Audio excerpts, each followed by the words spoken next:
অৰুণোদয়ৰ জৰিয়তে আমি অসমৰ 30 লাখ পৰিয়ালক মাহত 1250 টকাকৈ আগবঢ়াওঁ। যোৱা 17 ছেপ্টেম্বৰ তাৰিখৰ পৰা আমি অৰুণোদয় তৃতীয় সংস্কৰণ আৰম্ভ কৰিব বিচাৰিছিলোঁ। তাৰ পিছত আমি 25 তাৰিখৰ দিনটো ধাৰ্য কৰিছিলোঁ, কিন্তু অসমত চলি থকা ঘটনা প্ৰবাহৰ বাবে এই আঁচনিখনো আমি নিৰ্দিষ্ট দিনত দিব নোৱাৰিলোঁ। অহা 7 অক্টোবৰ তাৰিখে আমি আপোনালোকৰ হাতত অৰুণোদয় তুলি দিম আৰু আমি সকলো প্ৰচেষ্টা ইতিমধ্যে সম্পূৰ্ণ কৰিছোঁ।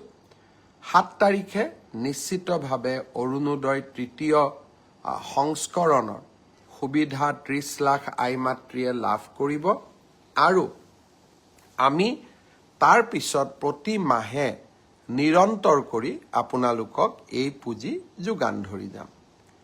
ঠিক সেইদৰে নিযুত মইনাৰো আমাৰ অসমৰ প্ৰায় 3.5 লাখ ছাত্ৰীয়ে এইবাৰ নিযুত মইনা আঁচনিৰ সুবিধা লাভ কৰিব।